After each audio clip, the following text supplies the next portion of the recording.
En la gris quietud antes del amanecer, el océano alrededor de Pearl Harbor llevaba una calma que se sentía casi frágil.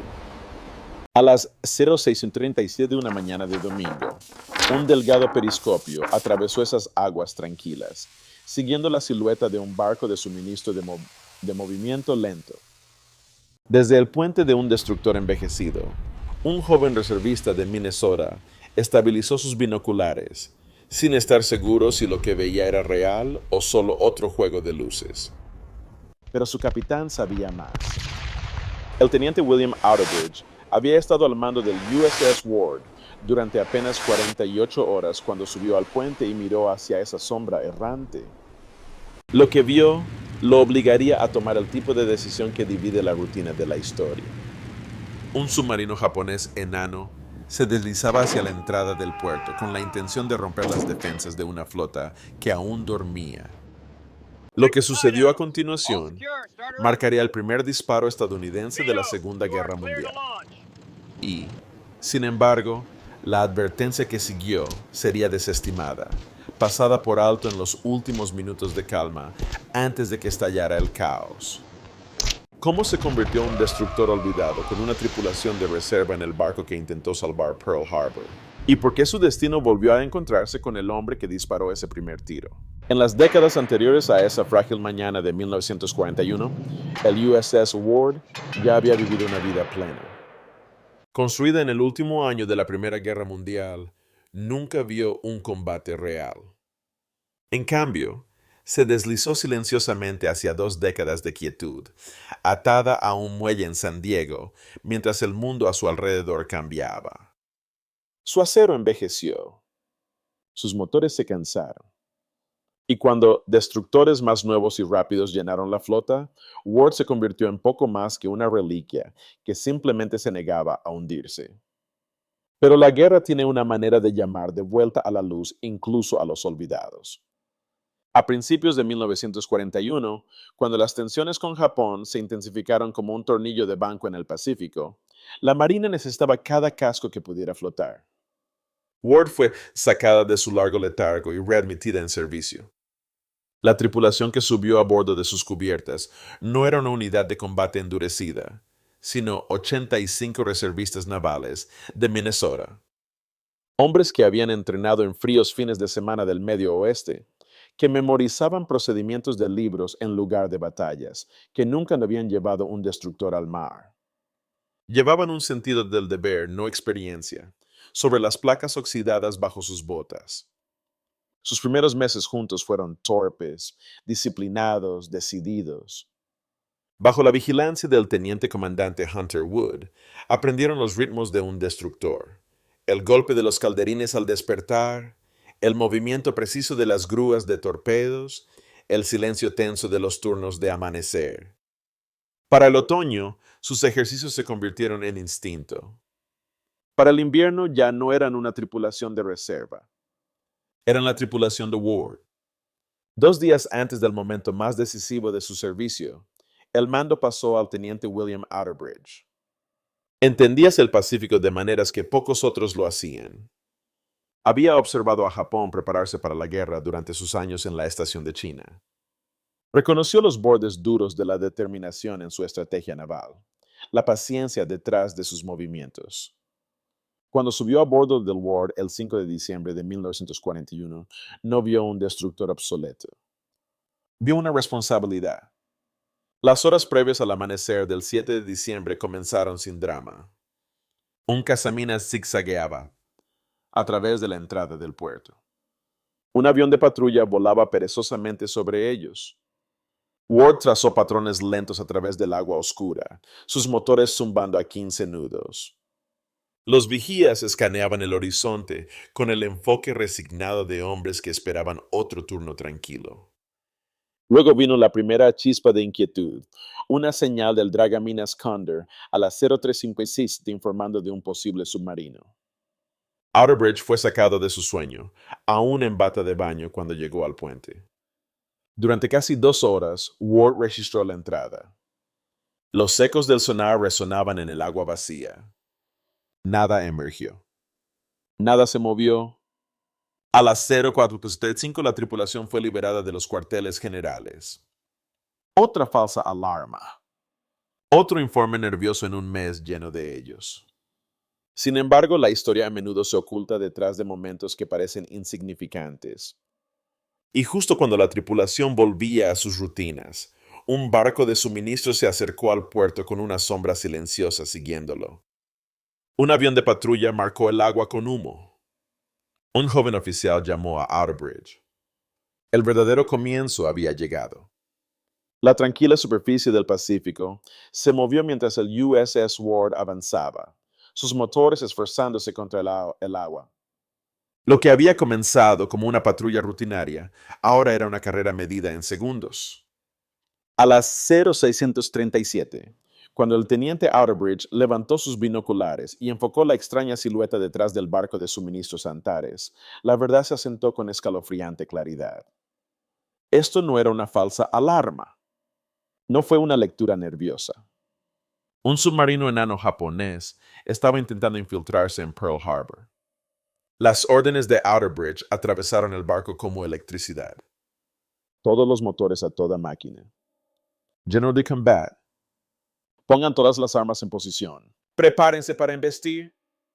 En cuestión de momentos, la cubierta antes tranquila estalló en movimiento. Los hombres abandonaron el desayuno, saltaron de las hamacas, corrieron hacia sus estaciones. Habían practicado durante meses, pero los ejercicios nunca llevaban el peso de este momento. Esto era real. Ward aceleró de 5 nudos a 25 en menos de un minuto, una hazaña asombrosa para un barco construido antes de que muchos de su tripulación nacieran. Cada vibración de su casco contaba la misma historia. Tenían una oportunidad. El submarino delante se movía con firmeza detrás de Antares, sin saber que la muerte se dirigía hacia él.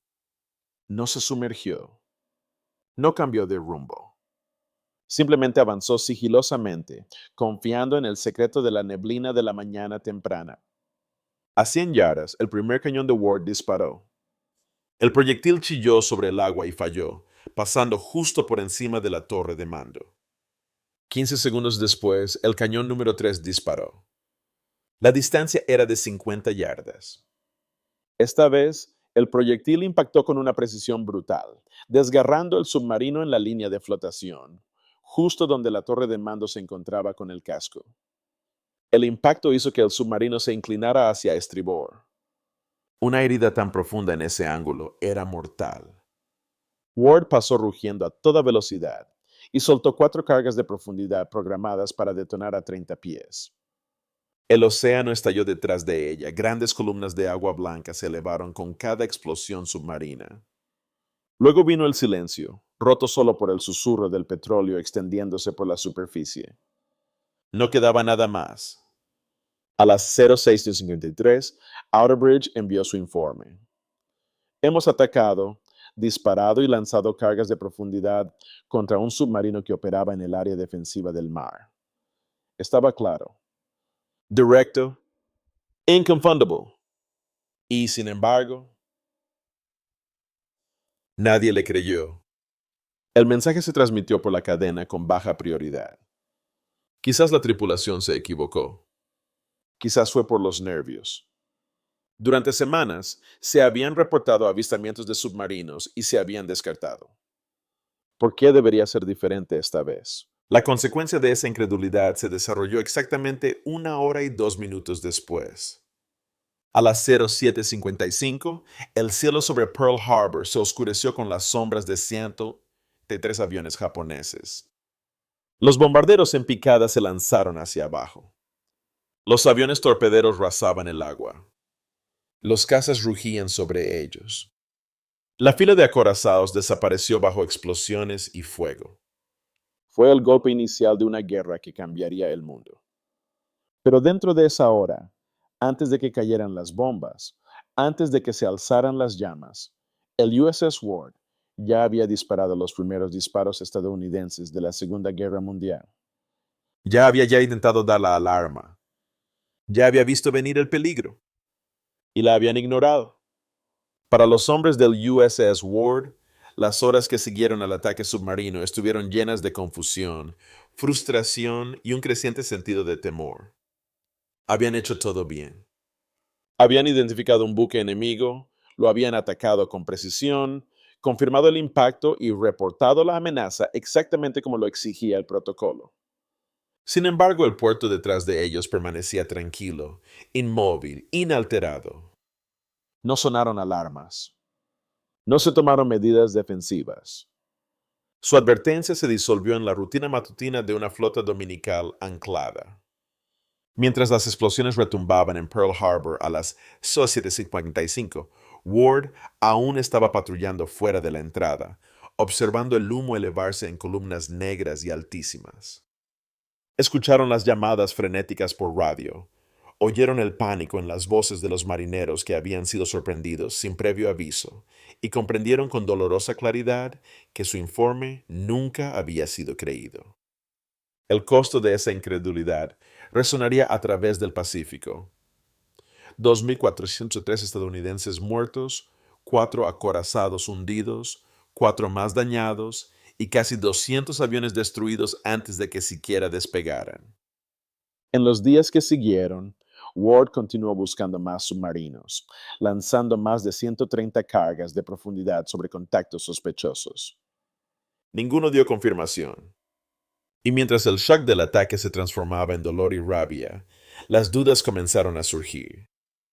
¿Había hundido realmente Ward un submarino? ¿Habían disparado a una sombra? ¿Había malinterpretado una tripulación de reserva en un destructor anticuado, lo que vieron en la tenue luz de la mañana? Incluso la comendación de la Marina para el teniente Outerbridge reflejaba esa incertidumbre. Su cruce de la Marina lo citó por atacar y posiblemente hundir un submarino enemigo. Posiblemente, una sola palabra que disminuyó la certeza de los hombres que estaban en la cubierta de Ward y vieron cómo el barco enemigo se inclinaba y desaparecía bajo las olas. Sin restos, sin cuerpos, sin pruebas físicas indiscutibles, su historia permanecía suspendida en un incómodo limbo. Sin embargo, la verdad no había desaparecido. Simplemente yacía oculta bajo 1.300 pies de agua del Pacífico.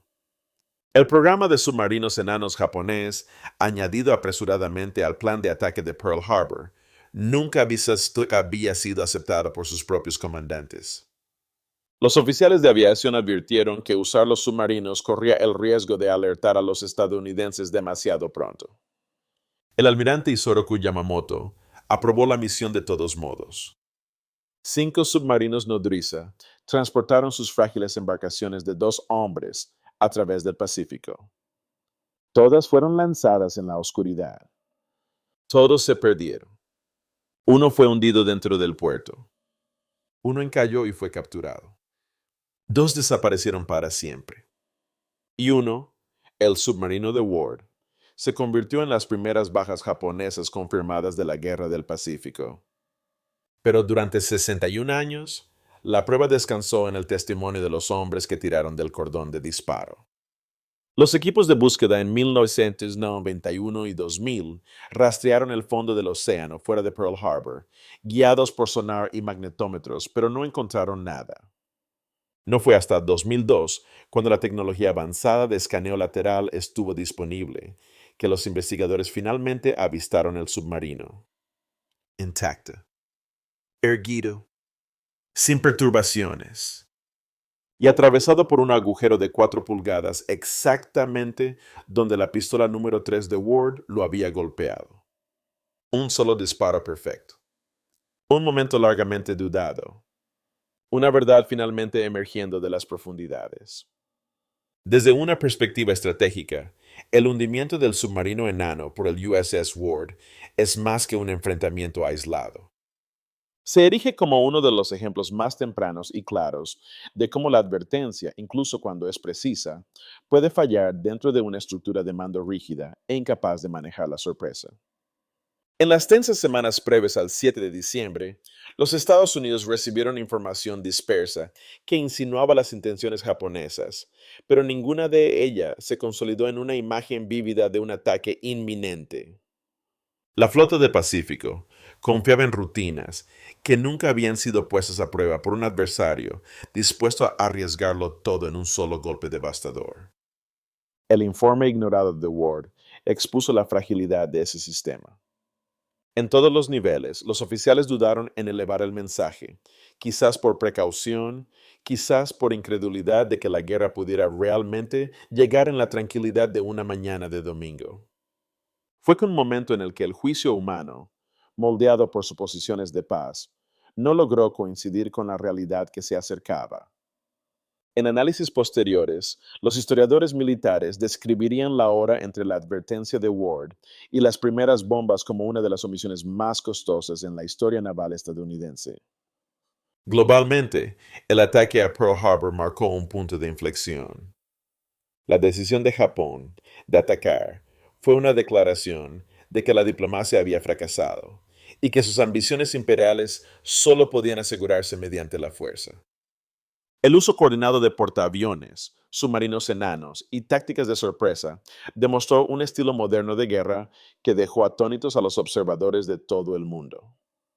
Para las potencias del eje, el ataque señalaba el compromiso de Japón con un conflicto a gran escala. Para los aliados, subrayó la urgencia de la unidad. El compromiso de Ward, aunque ensombrecido por la catástrofe que siguió, tiene su propia importancia estratégica. Demostró que, incluso el barco más antiguo del sector, tripulado por reservistas con experiencia limitada, podía responder de manera decisiva bajo presión. Validó la importancia de la vigilancia, la preparación y la iniciativa descentralizada, principios que guiarían la doctrina naval estadounidense durante el resto de la guerra. Y en un sentido más amplio, el momento en que Ward disparó el primer tiro nos recuerda que la historia rara vez comienza con un espectáculo. Comienza con un vigía, entrecerrando los ojos hacia el amanecer, un oficial tomando una decisión difícil, un informe enviado por la cadena de mando y dejado sin respuestas. La lección resuena mucho más allá de 1941. Las advertencias a menudo llegan en silencio, y su valor depende no solo de la precisión, sino de la disposición de quienes están en el poder para escuchar. Long after the smoke of Pearl Harbor faded and the war carried on across continents and oceans, the story of USS Ward settled into the quiet corners of memory. Her steel had been old, her engines temperamental, her crew largely composed of men who had left behind classrooms, storefronts, and winter fields in Minnesota. Yet it was this unlikely combination that produced the first American shot of World War II, an action that went unrecognized for decades, drowned out by the enormity of what followed. Ward continued to serve long after that morning in 1941. She carried troops through island campaigns, survived air attacks, and adapted to roles never imagined when she was first launched.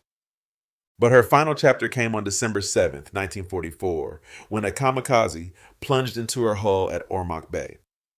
Flames raced through her compartments. Her crew fought until there was nothing left to save. And then, in a twist that history seldom writes with such precision, the order to sink the burning ship fell to the man who had once commanded her. Admiral William Outerbridge watched his former vessel burn, then gave the order for USS O'Brien to open fire. Shells tore into the same thin plates he had once trusted with his life. When Ward slipped beneath the surface, she carried with her the first shot of America's entry into war and the last echoes of a crew that had tried, unsuccessfully, to warn a nation of what was coming. Today, both Ward and the midget submarine she destroyed rest in silence on opposite sides of the Pacific. Their steel is twisted, their decks collapse, yet their stories remain intact. The number 3 gun, the very weapon that struck the submarine at 50 yards, now stands in Minnesota, weathered by time but still pointing outward, as if waiting for someone to ask what really happened on that gray morning. History remembers Pearl Harbor. It remembers the flames, the destruction, the lives lost. But the first warning, the first shot, the first proof that war had already arrived, that part of the story nearly vanished. USS Ward preserved it. Her crew lived it. And the ocean now keeps what they once tried to tell. If this story reminds you of the quiet sacrifices that shape history, share your thoughts below. And if you want to continue exploring the forgotten corners of World War II, join us for the next chapter.